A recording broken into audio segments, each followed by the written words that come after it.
Morre Charlie Kirk.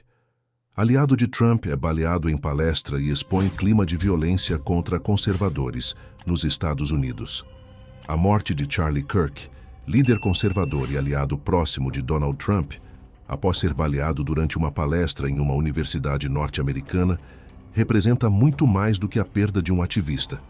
Esse episódio dramático se tornou o retrato mais cruel de uma realidade cada vez mais evidente.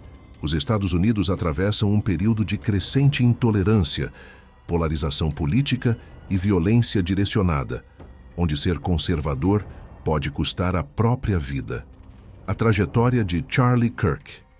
Charlie Kirk ficou conhecido como fundador e presidente do Turning Point USA, uma das organizações mais influentes no cenário político conservador dos Estados Unidos. Sua atuação foi marcada por firme defesa dos valores tradicionais, da liberdade individual, do direito à vida, da liberdade de expressão e da defesa intransigente da Constituição americana.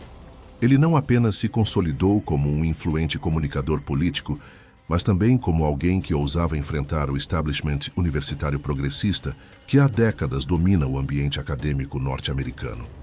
Durante anos, Kirk foi alvo de hostilidade em praticamente todas as universidades que visitava.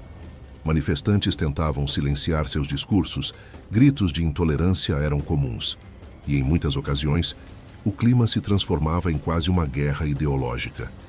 Para ele, essa reação não era motivo de intimidação, mas a prova viva de que seu trabalho incomodava justamente aqueles que desejavam sufocar o debate público.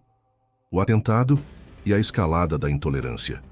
O episódio fatal ocorreu durante mais uma de suas palestras. O que deveria ser um momento de diálogo e defesa de ideias acabou se tornando palco de um atentado covarde. A bala que atingiu Charlie Kirk não mirava apenas nele como pessoa, mas em tudo aquilo que ele representava. A resistência conservadora, a voz que ecoava entre milhões de jovens e a luta por uma América que não se curvasse ao politicamente correto. Esse tipo de violência não surge do nada.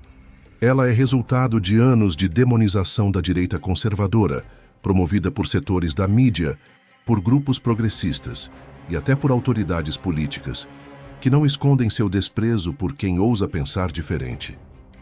Ao rotular conservadores como ameaças à democracia, ao acusá-los de extremistas ou inimigos da liberdade, cria-se um terreno fértil para que mentes radicais se sintam autorizadas a cometer atos de violência. A morte de Kirk, portanto, não pode ser tratada como um simples caso policial. Ela é o reflexo direto de uma cultura de ódio que foi alimentada contra a direita americana e contra todos que se alinham ao movimento conservador. A universidade como terreno hostil. As universidades, que deveriam ser templos da livre discussão de ideias, se transformaram em verdadeiros campos de doutrinação ideológica. Professores que pregam intolerância contra vozes conservadoras, alunos estimulados a perseguir palestrantes de direita e administrações universitárias omissas, criaram um ambiente perigoso, onde a violência se tornou apenas uma consequência previsível. Charlie Kirk sabia disso melhor do que ninguém. Em diversas ocasiões, ele alertou para a escalada da hostilidade dentro dos campi. Denunciou como jovens conservadores eram tratados como cidadãos de segunda classe, silenciados e até intimidados por simplesmente discordarem da cartilha progressista dominante. Sua própria morte dentro de um desses ambientes não apenas confirma suas advertências, mas simboliza o fracasso das universidades em proteger o direito fundamental à liberdade de expressão. O impacto político da tragédia não há como negar. A morte de Charlie Kirk terá um impacto profundo na política americana. Ele não era apenas mais um ativista, mas uma figura central que representava milhões de jovens conservadores em todo o país. Para Donald Trump, a perda é devastadora. Charlie Kirk era um de seus mais leais defensores, alguém que nunca hesitou em expor os abusos da esquerda e do sistema que tentou, e ainda tenta, destruir o ex-presidente. Sua ausência deixa um vazio difícil de preencher, mas também fortalece a narrativa de que o conservadorismo está sob ataque direto, não apenas político, mas físico. Muitos, dentro e fora dos Estados Unidos, verão esse atentado como o início de uma nova fase de confronto, onde ideias não serão mais combatidas com argumentos, mas com armas.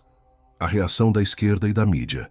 O tratamento que a mídia tradicional dará a esse caso é um ponto crucial. Já é possível prever que o episódio será relativizado, diluído em meio a explicações rasas, ou até mesmo distorcido para não evidenciar a perseguição contra conservadores. A imprensa progressista, que tantas vezes transformou criminosos em vítimas e vitimizou agressores, dificilmente reconhecerá o verdadeiro caráter político dessa tragédia. De forma semelhante, parte da esquerda certamente tentará minimizar o ocorrido, talvez até insinuando que a própria retórica conservadora teria provocado o desfecho.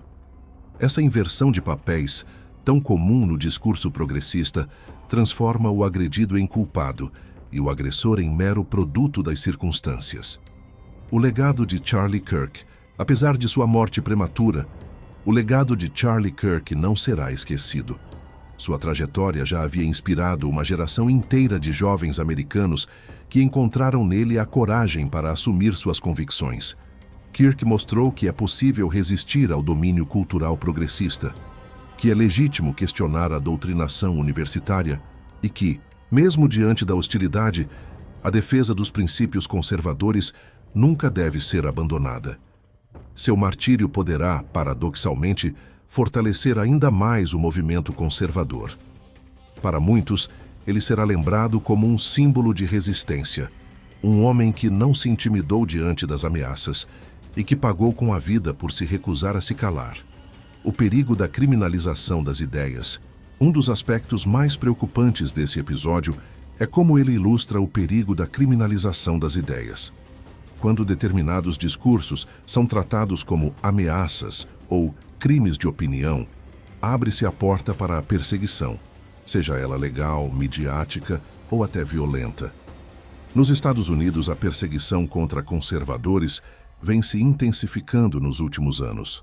Empresas que cancelam funcionários por opiniões políticas, plataformas digitais que censuram conteúdos conservadores e políticos que tentam associar o movimento conservador ao extremismo, criaram um terreno perigoso. A bala que tirou a vida de Charlie Kirk foi, em última análise, o resultado de um ambiente cultural e político que normalizou o ódio contra quem defende valores tradicionais. O alerta para o mundo. O assassinato de Charlie Kirk não deve ser visto como um episódio isolado ou restrito aos Estados Unidos. Ele serve de alerta para todas as democracias ocidentais, inclusive para o Brasil, onde também cresce a intolerância contra vozes conservadoras.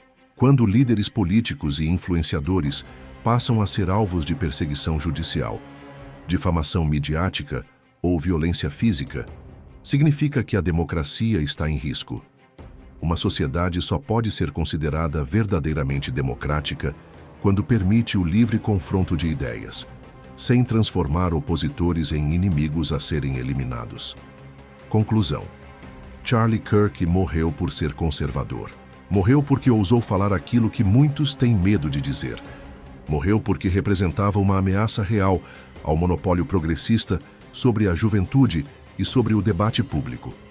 Sua partida deixa uma ferida profunda, mas também um chamado à resistência. O movimento conservador não pode se curvar ao medo ou à violência.